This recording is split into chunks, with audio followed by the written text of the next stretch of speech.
Em 8 de fevereiro de 1587, 300 pessoas se reuniram no grande salão do castelo de Foringham para ver uma rainha decapitada. Maria, rainha dos escoceses, foi apanhada planejando uma rebelião contra Elizabeth I, sua prima, e depois de muito atraso ela finalmente foi condenada à morte por traição.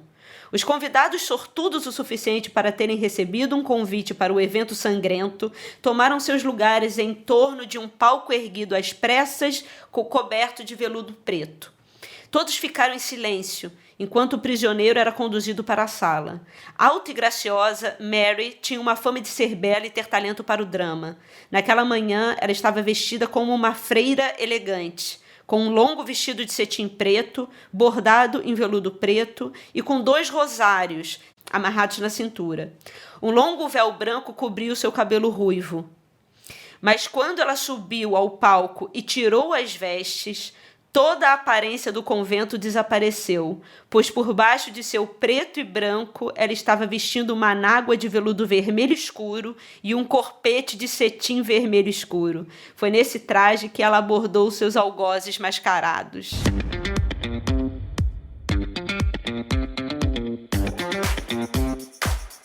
Esse é o High Low, o podcast sobre os altos e baixos da moda. O meu nome é Olivia Merquior e eu sou Isabel Junqueira. Oi, Oli! Oi, Bel! Como a gente gostou tanto de fazer o episódio sobre as cores na temporada passada, a Olivia tá lendo um livro sobre o vermelho e falou assim, eu acho que essa cor pode ser perfeita pra essa temporada. Aí eu perguntei, né? Quer escolher outra, Isabel? Falei assim, não, acho melhor vamos mergulhar só nessa, porque principalmente essas cores primárias, né? Como o azul, que eu falei no episódio, na temporada passada, e o vermelho, a história é enorme. Os simbolismos, então, nem se fala. O vermelho ele é muito dúbio, né? A história é muito grande, tem muita simbologia envolvida, então ele merece um episódio só pra ele. Isabel pegou o Michel Pastoureau, que tem... Né, eu sou como dono sempre, do fã-clube apaixonada dele, cito ele em quase todos os episódios. Assim como ele tem um livro sobre o azul, que eu citei, ele tem um só sobre o vermelho, chamado Vermelho. Infelizmente não tem tradução para o português, tem em inglês, mas de qualquer forma eu vou falar que o filé mignon do livro dele... E eu usei esse livro que eu achei de uma maneira meio aleatória, comecei a ler e me apaixonei. É um livro um pouco didático, ele na verdade vai usando a história do vermelho, mas cada capítulo é um conto, onde o vermelho é quase um personagem de certas partes históricas, é uma delícia de ler. Chama O Vermelho Perfeito, Império, Espionagem e a Busca pela Cor do Desejo, da Amy Butler Greenfield. Vamos deixar nas referências e é uma delícia.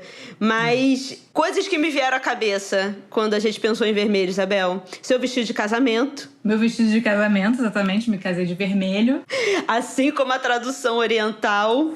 Até hoje, para quem não sabe, o vermelho, ele traz essa ideia da fertilidade e ele ainda é a cor principal dos vestidos de casamento da Índia, do Japão, da China. Eu lembrei muito do vermelho dos cardinais, né, que a gente sempre vê, assim, quando a gente vê a imagem dos Vaticanos, naquele filme dos 2 papas que saiu na Netflix. Cardeais ou cardinais? Eu acho que é... Não, cardinais são os números, eu sei, é cardeal. Ai! Gente, desculpa, então. Me veio à cabeça o vestuário dos cardeais. Cardeais, isso. E, inclusive, durante a minha pesquisa, eu encontrei uma imagem maravilhosa do arcebispo de Dakar, o cardeal Théodore Adrien Sarr, do Senegal, onde ele está vestido inteiro de vermelho, assim, é uma imagem muito, muito forte. Mas não tinha me vindo à cabeça, mas durante a pesquisa apareceu, maravilhoso. Eu também lembrei de 2 livros importantíssimos na literatura. Primeiro, O Vermelho e o Negro, do Stendhal, e A Letra Escarlate, do Nathaniel Hawthorne, né, que é do século XIX também, 1850. Lembrei das minhas unhas vermelhas, né, que quando eu era ali adolescente, comecei a pintar minha unha de vermelho, mais tarde usava batom vermelho, a minha mãe encrencou. Falou, opa, que isso? Aí, dona Vera... Se diz cabeça aberta, mas eu lembro que no início ela teve um... É isso. Não Eu gostou? lembrei, eu acho que pelo mesmo motivo que você lembrou dos cardeais, eu lembrei dos imperadores e dos registros, dos quadros dos grandes reis e imperadores, que sempre me via, gente, sempre tem alguém de vermelho nesses quadros, né? Desde a Idade Média até certamente toda a parte do Renascimento, sempre tem alguém de vermelho. E sobretudo nas grandes cerimônias de consagração, né? Quando eles viram reis, imperadores, tem sempre uma capa, pelo menos uma capa, né? Vermelha, longa. Tinha um lance muito de sapato vermelho. Depois eu fiquei olhando nos quadros, tem uma coisa do sapato de couro vermelho, sabe? Mas você sabe que, voltando pro lado religioso, o vermelho é dos cardeais. Isso desde a Idade Média, né? Começou com um chapéu e com o tempo virou também o vestido, a capa e tudo mais. O Papa, até a Idade Média, também era todo de vermelho, ou então vermelho e branco. E aos poucos o vermelho vai sumindo completamente do vestuário do Papa. Não sei se porque o vermelho tá muito ligado a fasto, tá muito ligado... Depois ganhou todo um simbolismo político com a Revolução Francesa. Então, como é uma cor muito chamativa, polêmica, pode ser por isso que o vermelho foi aos poucos saindo do vestuário do Papa. O Bendito XVI, né? É Bendito... Bento. Gente, olha, eu tô dizendo tudo errado. O Bento XVI, que adorava uma roupinha, ele era super assim frívolo. Ele usava uns mocassins de uma marca italiana, que agora eu esqueci o nome, chiquíssimo, e era vermelho. Ele voltou com esse toque vermelho no vestuário do Papa. Só que aí logo o Francisco, ele tirou essa coisa de mocassim chique, ele usa um sapato meio velho, preto mesmo. E é impressionante como o vermelho, ele entra muito nessa parte da religião, né? A gente vai falar um pouco mais sobre isso, mas já que você estava falando diretamente nos papas e como isso muda, eu estudando, até estava falando para a Isabel antes de a gente começar a gravar aqui, eu vou começar a ler a Bíblia, nunca li. Vou começar a ler o Antigo Testamento, porque tinha muita referência, não necessariamente direta ao vermelho, mas essa ligação, né, da sarga ardente e tal, que apareceu durante aqui o livro da Amy. Eu fui procurar, era sempre relacionado à Bíblia. E a religião tem esse aspecto dúbio, né, com a cor vermelha. Então, por exemplo, também me veio à cabeça, quando eu penso em vermelho, o Exu, né? O Exu da mitologia dos orixás, me veio o Curupira da mitologia do Tupi-Guarani, com os cabelos de fogo, né? Me veio o Deus Sete, né? do Egito antigo. Então, sempre essas figuras que elas são protetoras ao mesmo tempo que elas são perigosas. Então, elas falam de coragem, são todas figuras muito corajosas, mas que te podem fazer mal de alguma maneira. Tem uma referência direta da Amy, que ela fala sobre o vermelho, que foi a única diretamente ligada da Bíblia. Vou ler rápido, tá?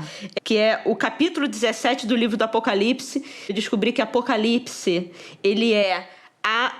A etimologia dele é tirar o véu, então ele não tem nada a ver com o fim do mundo. Inclusive, livro do Apocalipse virou uma tradução mais latina, mas ele, na verdade, é o livro das revelações. Então, o Apocalipse é revelar. E outra coisa que eu encontrei também na Bíblia é que Adão, em hebraico, é vermelho. Mas aqui no capítulo 17 do Apocalipse, é o livro das revelações da Bíblia, tem a parte que é a meretriz da Babilônia. E é um momento onde o vermelho aparece de uma forma bem clara. E veio um dos 7 anjos que tinham as 7 taças e falou comigo, dizendo-me: Vem, mostrarei-te-ei a condenação da grande prostituta que está assentada sobre muitas águas. com a qual se prostituíram os reis da terra, e os que habitam na terra se embebedaram com o vinho da sua prostituição. E levou-me em espírito a um deserto, e vi uma mulher assentada sobre uma besta de cor escarlatada, que estava cheia de nomes de blasfêmia, e tinha 7 cabeças e 10 chifres. E a mulher estava vestida de púrpura e escarlatada, e adornada com ouro e pedras preciosas e pérolas, e tinha na sua mão um cálice de ouro cheio de abominações e na imundícia da sua prostituição. E na sua testa estava escrito o nome: Mistério, a grande Babilônia, a mãe das prostituições e abominações da terra. O Michel Pastoureau fala que o vermelho é a cor arquetípica. A primeira que o homem domina, fabrica, reproduz, declina em nuances, primeiro em pintura e depois em tingimento. E isso deu uma primazia em relação a todas as outras cores. Na antiguidade, na pré-história e na antiguidade, até o final da Idade Média, o vermelho é a cor mais importante. Depois ela vai entrando em declínio, é o azul que toma o lugar dela. E até hoje, acho que o azul é a cor que está mais presente nas nossas vidas. Na rua, estamos mais puros. Nas roupas, É o azul celestial, é o azul da pureza, da Virgem Maria. Pelo homem dominar, né, primeiro a cor vermelha é a cor na qual ele experimenta, né, constrói o universo cromático. De vermelho, em diversas línguas, é sinônimo de colorido. Em latim, por exemplo, colorido e vermelho são a mesma palavra. Pensando nessa parte histórica, quando eu estava começando a estudar sobre o vermelho, me veio uma cabeça, e isso não é referência dos livros, nem de uma pesquisa, mas dessa experiência primeira, assim, do ser humano ali ainda na fronteira, né, do animal, tendo essa relação mais consciente do simbolismo de algumas cores e o que elas representam. E eu entrei numa viagem de pensar o que seria essa consciência, esse homem consciente vendo um corpo deslacerado com aquele vermelho vivo, quente, né? Não aquele amarronzado depois que passou um tempo, mas aquele vermelho que se esvai do corpo e junto com ele vai a vida. E eu fiquei imaginando essa relação de ver aquela cor e pensar, opa, se essa cor está presente, ela está falando sobre perigo, ela está falando sobre uma possibilidade de morte. Ao mesmo tempo, o vermelho tem a ver com o sangue da fertilidade, então é um momento onde se entende que a partir daquela cor, né, saindo das entranhas de um corpo feminino, ela está pronta para a procriação, e aí ela tem um outro lugar na sociedade. E aí também me veio muito a relação depois com a culpa, né, principalmente das religiões, do rosto que fica avermelhado e que revela algo que devia estar escondido, né, que é a vergonha, sinaliza, que é o tesão, né? É a paixão, e ele vai sinalizando ali no rosto, enrubrecido, e esse vermelho que acaba sendo exposto, que deveria ficar, né, dentro da pele, ele acaba sendo exposto. Então o vermelho sempre, né, é um negócio de perigo, alguma coisa está acontecendo e é forte. Isso também me lembrou que até o antigo regime, eu tô falando na Europa, tá? Se você estendia uma bandeira vermelha na rua, isso anunciava um perigo que estava por vir. Qualquer tipo de perigo, né? Depois, com a Revolução Francesa, o vermelho, e depois eu explico melhor, ganha um simbolismo político. Mas, além do sangue, né, o vermelho tem uma associação também com um outro elemento que é o fogo. E isso é até curioso, porque se a gente olhar de perto, né, quando a gente acende um fósforo e fica olhando, tem muito mais amarelo, laranja, preto, azul até, né? E não é exatamente vermelho, né? Mas eu acho que é exatamente porque o vermelho tem essa vida, né? Tem uma autonomia, tem uma força que a gente associa desde sempre o fogo ao vermelho. E chama atenção, né? Inclusive eu fui procurar assim, animais vermelhos, porque a natureza tem isso muito interessante, muito interessante, não posso falar. A gente se prometeu não falar mais a palavra interessante, mas feio. Acabou. E nem muito, eu parei com muito. Mas a natureza tem esse artifício de camuflagem. E tudo que é muito exposto, e o vermelho expõe muito, tem alguma coisa esquisita em termos de proteção. E aí eu fui dando uma olhada nos animais. A maioria dos animais vermelhos ou são insetos venenosos, por exemplo, sapo venenoso, ou aqueles que não servem para comer. Tem vários peixes, tem vários... né? Tem um panda vermelho e tal, que as carnes não são interessantes para os predadores. E tem os frutos que aí, né, precisam aparecer porque eles são muito, muito bons e tal, cheios de ômega, que é, né, o tomate, Mas tem essa coisa dos animais não serem muito vermelhos, e quando eles são ruivos, eles são é diferente, algo aconteceu, né? É engraçado você falar isso, porque eu anotei exatamente uma história que o pastor Rô conta, que eu não sabia, justamente sobre o tomate, né? Que o tomate não vem do Novo Mundo. E quando ele chega na Europa no século XVI, as pessoas não consomem, só vão consumir mais pro final do século XVIII, justamente. Um dos motivos é pela cor vermelha. Eles admiram, acham bonito, mas eles não consomem. Não se comem, porque eles acham que pode ser venenosa. É a maçã, né, da Branca de Neve. Exatamente. E do Adão e Eva, né? Mas eu adotei outro negócio aqui também que eu achei muito engraçado. E isso mais assim, até a Idade Média. Animais de pelagem ruiva, raposa, o esquilo também, eu achei. Esquilo. Eram considerados também. O esquilo era... Se hoje em dia a gente acha fofinho, né? Nessa época ele era considerado preguiçoso, porque ele dormia demais, meio avarento, porque fazia o estoque das nozes dele. Mas, ao mesmo tempo, ele era estúpido, porque depois ele não conseguia achar as nozes que ele tinha escondido. Os pássaros também têm uma relação com o vermelho interessante, que os pássaros vermelhos são aqueles que também não são comestíveis, e eles têm um aspecto cantador. Então, eles estão aí para aparecer e meio que, né, não serem camuflados. É uma coisa de subir no palco. Então, é arara vermelha, tem vários outros pássaros que têm esse aspecto do canto. Muito fantástico isso. Mas eu acho que todo esse brainstorming que a gente fez agora no início do episódio só mostra que o vermelho certamente é a cor mais ambivalente de todas, né? O pastor vai falar isso. Todas as cores são ambivalentes. Mas o vermelho ultrapassa todas elas nesse quesito. Eu tenho umas palavras que eu botei aqui, que eu fui falando sobre os significados do vermelho ao longo do livro da Amy, e ele fala sobre fertilidade, coragem, sangue, guerra, paixão, pecado, invencibilidade, proteção, força, intimidação, ira.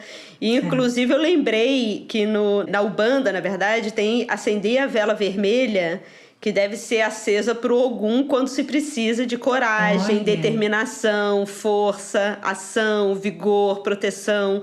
Então, sempre está ligada a esse momento do embate, seja pela paixão, seja, né, pelo amor, ou seja pela guerra. Inclusive, rapidamente, quando a gente vai falar de Grécia Antiga, os espartanos, que foi uma referência que veio logo no início, quando, né, os 300 de Esparta, com o Rodrigo Santoro, né? Mas os espartanos, que eram gregos, na verdade, quando a gente vai pensar num geral, eles eram vistos como invencíveis.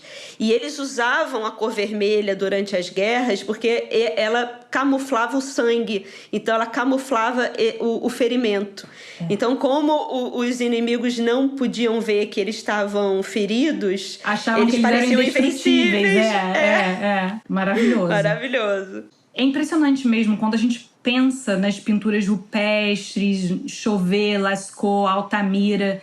Nessas cavernas, o vermelho, né, é a cor primordial. E é muito louco isso, até o pastor Rô, ele fala muito no livro. Imagina para você fazer esse pigmento. Olha a sofisticação já, olha como já era sofisticado. Até você ele vai explicando, né? Pigmentos vermelhos nessa época tinham várias origens. A principal vem da hematita. É um óxido de ferro que é muito abundante e tal. Mas até você chegar ao pigmento, pegar, lavar, moer não. Moer.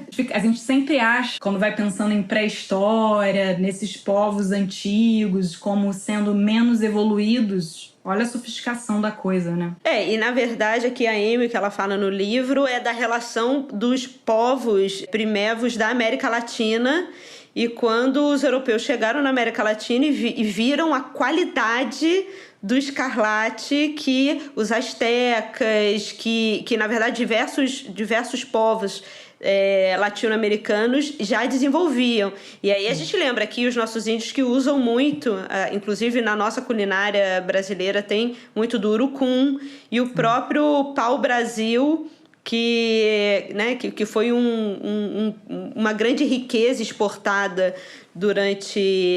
na época da colonização. A gente não vai explicar, porque a gente já falou bastante dele no episódio sobre o azul e o rosa, como que o pau-brasil era exportado para criar o rosa, mas ele também gerava um vermelho muito valioso, porque o interessante é isso, né? É quanto os tecidos e principalmente a cor tinham peso de ouro, né? Principalmente durante a construção da era medieval, do Renascimento. Então, para quem quiser saber a relação do vermelho com o Brasil, episódio do azul e rosa. O vermelho, então, tem uma relação, já está associado ao sagrado, ao poder há muito tempo, inclusive em tumbas, né, paleolíticas. O Pastor Rô conta que se acha, né, acessórios, joias feitas de conchas, ossos, dentes pintados, todos de vermelho,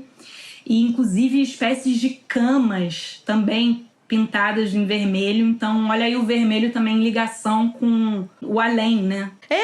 Imagina essa coisa do vermelho sangue, e principalmente ligado à fertilidade, né? Porque os povos primevos tinham muito disso, né? O vermelho, a fertilidade era algo muito importante. E era uma coisa que, assim, começou a sangrar, essa é a cor que sai, e tem uma relação muito mística, né? Que vai sendo criada a partir da cor. Agora, é interessante, porque nem todo mundo... A Amy fala muito isso, né? As ondas e a relação que a gente tem com a cor é muito diferente, e não vemos todos os mesmos vermelhos, mas a gente acaba associando pelos simbolismos que vão sendo criados. Então, essa cor, independente se é o mesmo... Porque não é o mesmo vermelho que eu vejo, que você vê, são vermelhos diferentes. Então, mas elas vão criando os simbolismos e a gente vai se relacionando. E aí eu lembrei também, por exemplo, essa relação do toureiro, porque eu lembrei do vermelho também. E você sabia que o touro, ele não vê vermelho, né? É um movimento. Então a gente fica pensando que o vermelho, né, sei lá, as ondas longas do vermelho que fazem com que o touro se agite, não tem nada a ver. Isso é história. Projeção do homem, né? Acho que é o homem que fica... É melhor para contar a história. Aí usa o vermelho. Mas o touro em si não vê vermelho. Ele se agita por causa do movimento da bandeirola. Da onde vem essa ligação com o poder? O Pastor Rô indica que vem com a púrpura. Na antiguidade, então, já tinha diversos tipos de tingimento, entre eles a garrança, né, que vem de uma raiz com tintura vermelha e que estava em todos os lugares, então todo mundo podia se vestir de vermelho. Tinha o vermelho que vem do quermesse, que é um tipo de galha vermelha, que aí é uma tintura mais luxuosa, mais cara. E acima disso existia o que o Pastor Rô chama de púrpura romana, que vem de um molusco. E ele diz do mar Mediterrâneo, né? Do mar Mediterrâneo, exatamente. E era um vermelho assim que não havia igual, que tinha um brilho e que, diferente dos outros corantes, ele ia ficando mais bonito com o tempo. Ele, quanto mais pegava sol, mais brilhava. Então, é claro que na Roma Antiga, quem tinha o monopólio para usar dos pés à cabeça eram os imperadores. Inclusive, na época de Calígula, veio um rei da Macedônia, o filho de um rei da Macedônia, eu acho, que chegou em Roma usando púrpura, foi morto no ato. Então, só os imperadores tinham direito a usar os pés às cabeças. Quem estava bem no topo da hierarquia, sendo um sacerdote ou um comandante de militar, podia usar uma ou outra peça, mas só o imperador que podia usar realmente dos pés à cabeça. Então eu acho que vem tem aí nome essa coisa pra do essas poder, leis, né? Que eram as leis suntuárias, que eram já falamos leis mil vezes daqui. 1000 vezes para criar essa estratificação de quem pode e para as pessoas serem identificadas, né? Exatamente. Né, quem são e quem não são. Inclusive tem uma passagem do Plínio Velho que ele fala que depois de um certo tempo as pessoas estavam todas vestidas com as mesmas cores e que estava sendo impossível reconhecê-las e saber a origem das pessoas. Ele já tinha essa reclamação. Então, como o imperador representa o poder absoluto, só ele pode usar vermelho. Então, eu acho que é daí que vem essa ligação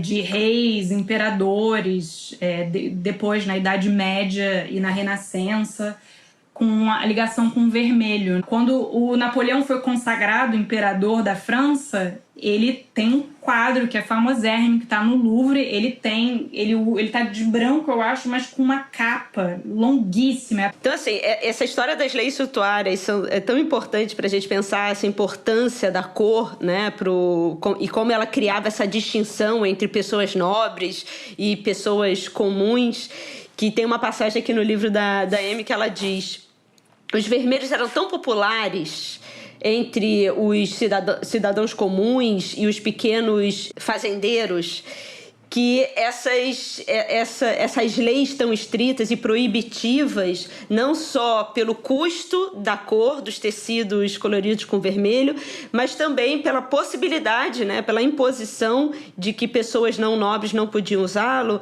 criava uma raiva tão grande, né? Porque os cidadãos normais eles só podiam ostentar o que era visto como um laranja bem pobrezinho, ou no máximo um vermelho esmaecido, por conta das leis suntuárias. Ao ponto que em 1525, em algumas partes do que se tornaria a Alemanha, uma revolta de cidadãos comuns demandou, entre outras necessidades, o direito de se usar vermelho. Muito bom. Isso foi quando? 1525. Então, inclusive o Luís XIV, né, ele institui como, né, mais à frente, mas ele institui o vermelho como essa cor, né, da realeza. Mas o vermelho é muito ambivalente, porque ao mesmo tempo, no finalzinho da Idade Média, na Alemanha também, isso em algumas cidades na Alemanha e na Itália, as prostitutas tinham que se demarcar e aqui eu tô usando aspas, tá, gente? Das mulheres honestas, e na maior parte das vezes era através de peças de roupa vermelho. Eu fiz uma live com a Olivia sobre listras, que tá no nosso Instagram. Em outra parte, em algum outro momento da história, que agora eu não lembro mais, eram roupas listradas. Você lembra, Olivia? Sim, sim.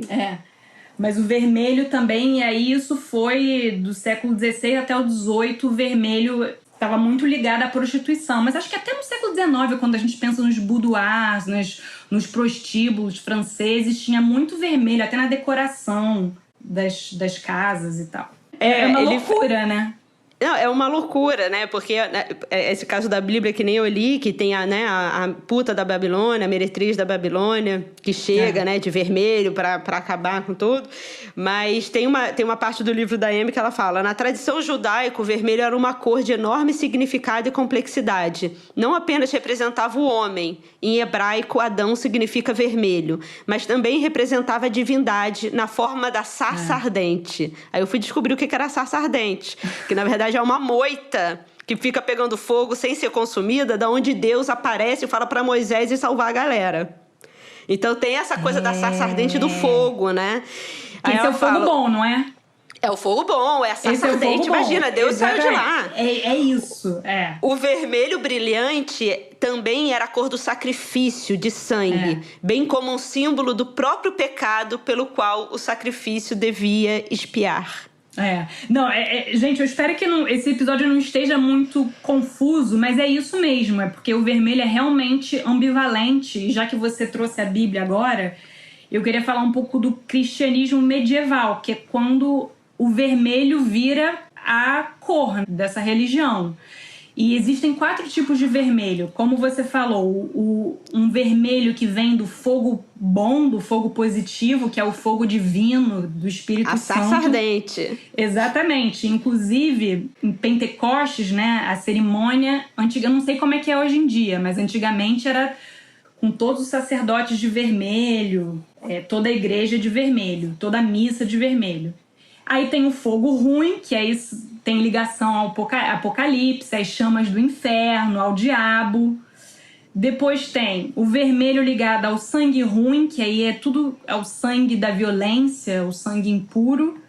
E tem o sangue bom, que aí é o sangue do Salvador, o sangue de Cristo, que aí é um episódio por si só, né? O sangue de Cristo. O cristianismo vira uma religião do vermelho e do sangue por conta das representações de crucificação. É quando a gente começa a representar muito a paixão de Cristo, Cristo na cruz, né? Que tem sempre as estigmatas, né, o sangue caindo, que aí o vermelho começa a ter essa importância.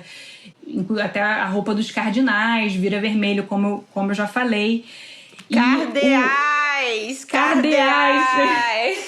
É porque em francês é cardinaux, então por isso que fica toda a nomadia. Maravilhoso. Porque não falo mais português há muito tempo. Esquecia. Mas, então existe toda uma devoção ao sangue de Cristo. Ali, a partir do século XII, XIII, as igrejas que tinham como relíquia o sangue de Cristo, uau, era the must. Eu acho que tem...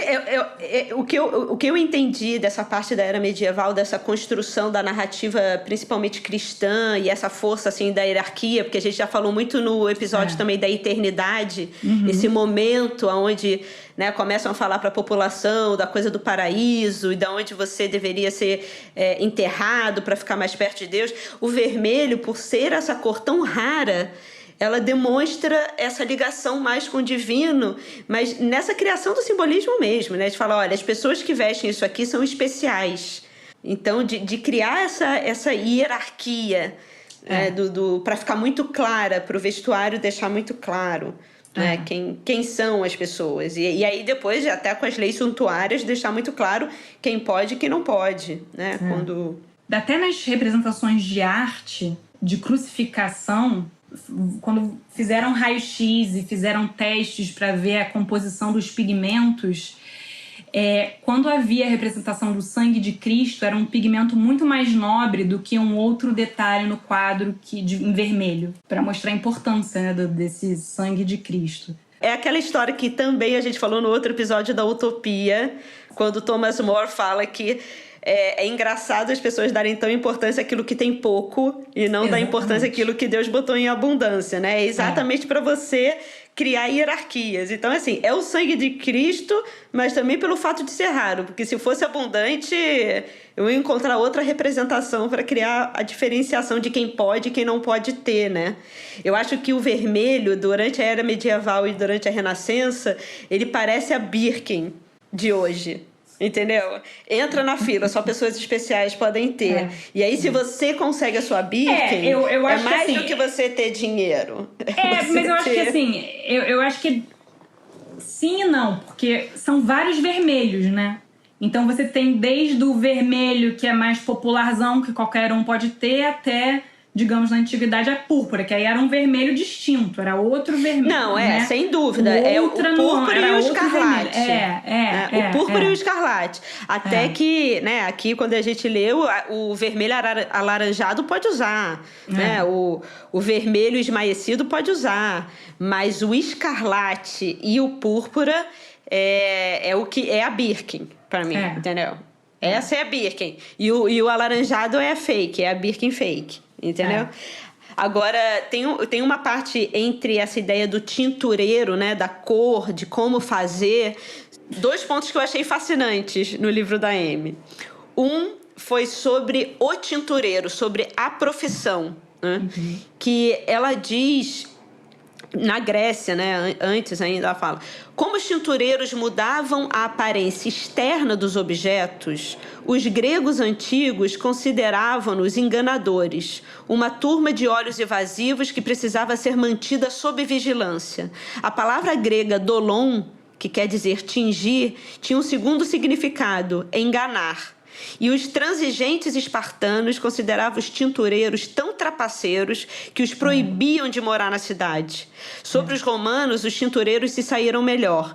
Altamente organizados e politicamente ativos, acreditava-se que eles gozavam da proteção de Minerva, a deusa da sabedoria, para quem não sabe, do tecido da civilização e da guerra.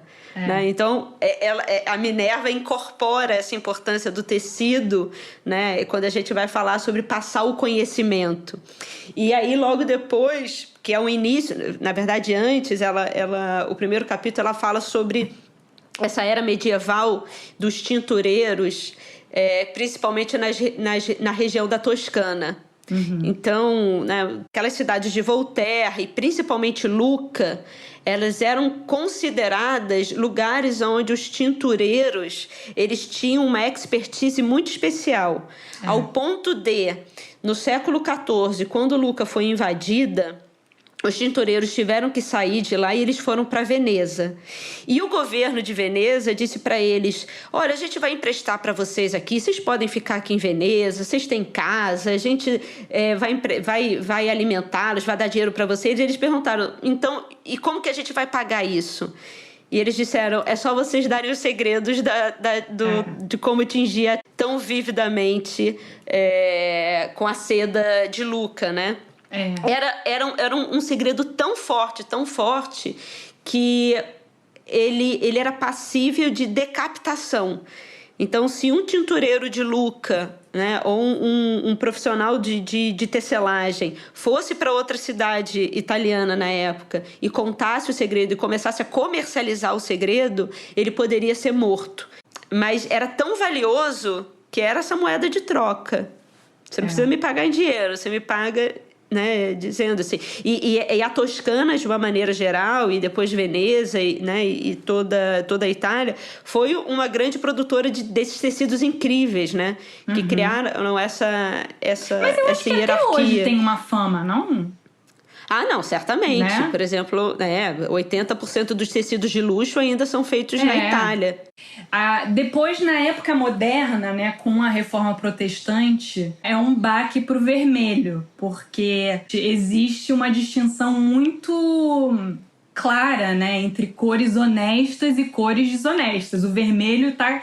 óbvio na lista de cores desonestas, com amarelo, com verde, mas acho que sobretudo o vermelho, né, porque é a mais chamativa, a mais indecente, ainda mais tem uma ligação com o Papa, com a Igreja Católica. As cores honestas eram preto, cinza, branco, azul. O vestuário acaba sendo influenciado, mesmo nos países não protestantes, sofrem uma influência, fica menos colorido.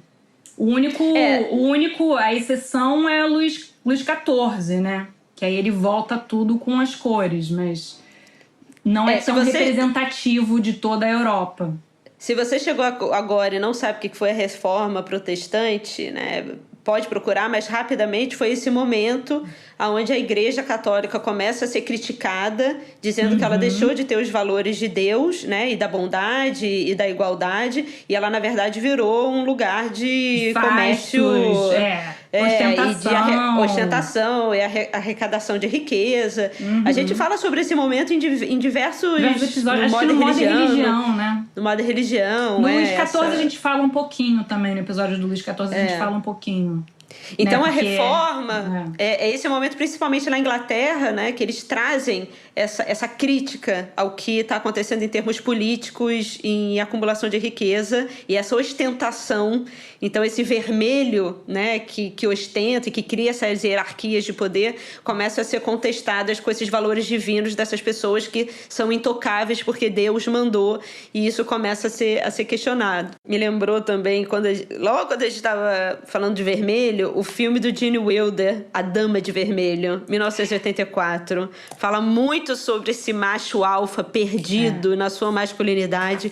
E o começo do filme é o Gene Wilder ali quase se jogando de um prédio. Ele fala, o que aconteceu comigo? Eu não sei. Eu era um homem bom, casado, tinha uma família, um emprego. Até ele vê a figura da Kelly LeBrock, maravilhosa, mulher nota 1000, com um vestido vermelho, calcinha vermelha, sapato alto vermelho, batom vermelho. Ela passa numa saída de ar e aquele vermelho, aquele vestido vermelho, ela dá aquele momento Marilyn Monroe e a vida dele vai para outro lugar. Né? Então, assim, é muito emblemático o vermelho traição, né? Quando uma mulher se veste de vermelho é que ela quer atenção, ela está pronta para o pecado.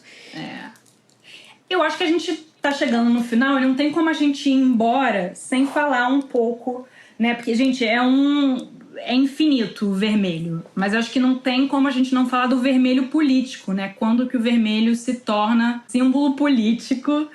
E eu acho que muita coisa, tudo aqui no High Low, a gente sempre volta para o Luís XIV, mas também muita coisa volta na Revolução Francesa, né? Começa na Revolução Francesa. E o vermelho como um símbolo político é um desses casos. E tem até data, que é 17 de julho de 1791, então a gente está no meio da Revolução Francesa. Como eu falei anteriormente, até então você, numa cidade, num vilarejo, você saía com a bandeira vermelha quando tinha alguma ameaça, algum perigo que estava prestes a acontecer, um perigo iminente. E foi isso que aconteceu no dia 17 de julho de 1991, aqui em Paris, no Champ de Mars. Tinha uma grande multidão que estava querendo trazer uma petição, né, para pedir a suspensão dos poderes do Luís XVI. E aí, como era uma multidão, né, umas pessoas tinham morrido, 2 pessoas morreram, a Assembleia mandou a Garde Nationale para conter ali aquela multidão anárquica. Via-se bandeiras vermelhas ali pelas ruas. E aí acabou numa fuzilada. Então, foi ali que tiveram os primeiros mártires da Revolução Francesa. Em seguida, o vermelho se torna uma cor da esquerda, da extrema esquerda, mais pelo tarde sangue assassinada dessas pessoas, pelo sangue né? dessas pessoas. Que essas pessoas deram. Exatamente. Mais pra frente vira também a cor do comunismo, da União Soviética, da China, né? Inclusive do Mao Tse-tung, daquele livrinho do Mao Tse-tung. E que é também da relação do sangue dado pelo proletariado. Exatamente. Inclusive a bandeira da China, que, né, se tornou vermelha, antes ela era um dragão, como a gente falou na live. A bandeira era um dragão, que é a sorte, né? E aí depois ela vira vermelha. Em maio de 68 também tinha muita bandeira vermelha nas ruas, vermelhas e pretas. Então a vermelha era mais da esquerda, né? A extrema esquerda, e a bandeira preta era o quê, Olivia? O anarquismo, Exatamente. Mas até hoje eu sei. É a bandeira dos piratas. Os anarquistas, a bandeira é preta. E acho que hoje em dia, né, o vermelho não é tão presente como um dia já foi, mas ainda é muito simbólico, né? Ainda tá a sinalização das ruas. Isabel, eu acho que assim, quando a gente estava fazendo a pesquisa, até em termos religiosos, eu passei, se vocês procurarem aí, pelo menos o meu algoritmo me retornou quando eu botei vermelho, o primeiro vídeo do YouTube é um pastor detonando o púrpura e o vermelho, onde ele fala da puta da Babilônia, né, que veio, e aí ele associa, e ele vai falando, são 23 minutos dele falando que as pessoas que usam vermelho são pessoas que estão prontas pro pecado, que querem aparecer, que largaram a mão de Deus, e a imagem que ele usa é maravilhosa, né, uma mulher com um vestido longo, vermelho, esvoaçante. A gente vai deixar, eu não sei se a gente vai deixar nas referências, mas eu acho engraçado. Desculpa, Olivia gente. me mandou no WhatsApp, eu assisti 1 minuto e falei, Não sei. Eu acho engraçado, entendeu? Mas assim, eu sei que não é engraçado pra muita gente. Até desculpa se eu estiver ofendendo alguém. Mas é porque é tão absurdo, né, o que ele diz. Ou seja, uma pessoa usando vermelho, pelo jeito que ele diz, ela precisa ser apedrejada na rua, sabe? É esse nível. Então, por mais que seja algo tão antigo, né, de pensar... Eu acho que ele ainda tá muito presente. Foi o primeiro vídeo do YouTube que me voltou. Quando eu escrevi vermelho. Não, mas eu tava querendo mais dizer que não é tão popular, mas ainda tem esse simbolismo muito forte, muito carregado. Você lembra daquele vídeo da Jut Jut? Não tira o batom vermelho? Acho que foi a partir daí que ela virou uma sensação da internet. Você já viu esse livro? Você já viu esse vídeo? Não. Ah, então. Vou botar nas referências também. Bota nas referências. Não tira o batom vermelho. Tem várias coisas pra botar nas referências que a gente não falou. Me lembrou também o Desvio pro Vermelho, do Cildo Meirelles, que é aquela obra que você vai entrando no quarto vermelho. Eu esqueci completamente. Que é linda, né? Tá em Inhotim, mas você vai chegando, o Cildo, né, faz um quarto completamente vermelho, onde você vai caminhando, aí no final tem uma fonte com uma água vermelha. E também é muito emblemático. É quase um filme do Kubrick, né? Que parece uma coisa meio iluminado. Tem a Fraternidade Vermelha, né? Tem a trilogia da bandeira da França. O Fraternidade é aquela mulher que... né, meio sedutora, que fica com aquele cara mais velho espionando. Então tem uma coisa bem sexual no meio do filme. E o filme é todo pensado pra ter os vermelhos, né? Tem o Valentino, né? Que escolheu o vermelho como a sua cor de assinatura. Essa coisa dos tintureiros, quando a Amy começa a falar, porque ela fala dos tintureiros como sendo esses enganadores, sendo importantes para a construção desses tecidos que a nobreza usava, mas eles eram repudiados, porque para as melhores tinturas, elas vinham para misturas químicas que envenenavam, eles usavam muito urina.